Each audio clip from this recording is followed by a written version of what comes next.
If you struggle with looking, sounding, and communicating confidently when you're on video or you're on camera, this is for you. The secret to looking and sounding confident on camera is to build the skills in order to do so. Sometimes people think that the confidence comes from just doing it, but you know that expression, it's not practice that makes perfect, it's perfect practice that makes perfect. You're never going to be perfect on video. So I want to absolve you of that goal here right out of the gate. However, if you're practicing with bad skills, or you're practicing with a misunderstanding of the challenges of the camera, or perhaps even how you can use it effectively, the skills that you build practicing on your own are not actually going to help you. You can make progress.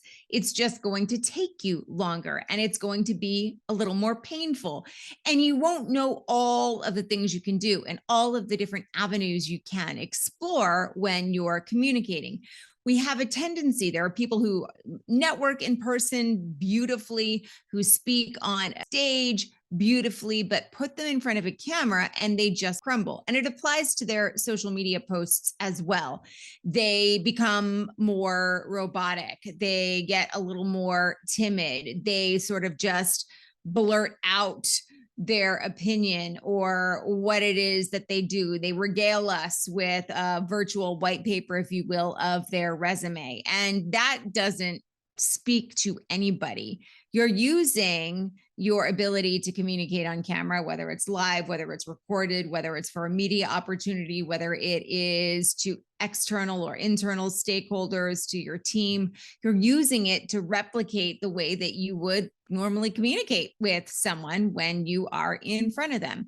You're using that to communicate the same way that you would in person. And really and truly, the only way is to jump with both feet all the way in. The scary thing there is that for most of us, we're not super comfortable speaking on a stage anyway.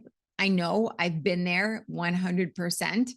And so we combine the idea of speaking on a stage with also then doing it in front of a camera, which is an entirely unnatural environment to be in, and one that we don't necessarily fully understand the challenges and the ways that we have to overcome those challenges. So we shrink because we're hoping that people won't see the mistakes. And we're hoping if we shrink, we can maybe get this exactly right.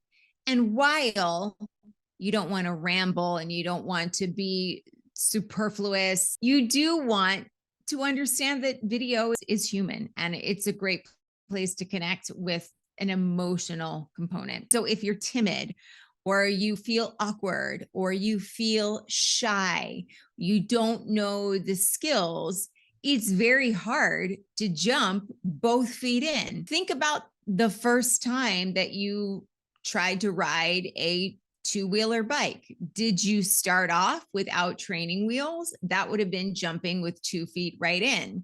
No, you didn't. You likely had training wheels. Same thing with swimming. Did you march yourself up to the top of the high dive and jump in the deep end? No, you didn't. You started maybe with floaties and you started in the baby pool and somebody held you as you learned to float on your back. Video doesn't work that way. That stuff is what happens when you practice. That's the stuff that happens before you're ready to publish. Now, you're not going to have it all figured out before you hit publish the first time, or before you have your first client pitch, or before you have your first virtual communication, perhaps with investors that you'd like to bring on board into your company. You will have made some of that progress. And then you can jump, or at least walk in with both feet firmly planted on the ground. That is how you begin to build the skills. And then you build the confidence. And with confidence, you start to explore the space.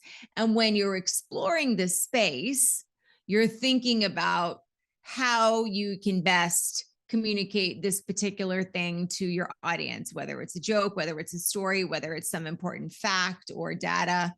minimal data on video, side note. But when you think about the audience instead of yourself, when you're out of your head because you're all in, all of that other stuff begins to naturally elevate because you're able to use the elements of your natural communication to talk to whoever is on the other side of the lens. Most of us are too scared to jump in with both feet. And I absolutely get it.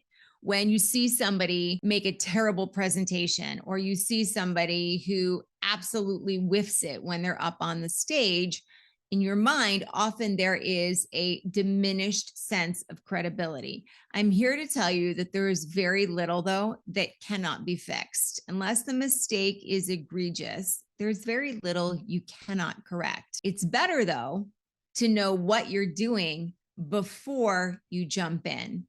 I had a client recently tell me that before she started working with me, her skills on the stage in front of the camera, to use her words, were shameful. She felt deep shame. She felt she had a lowered status. She was less valuable as a team player.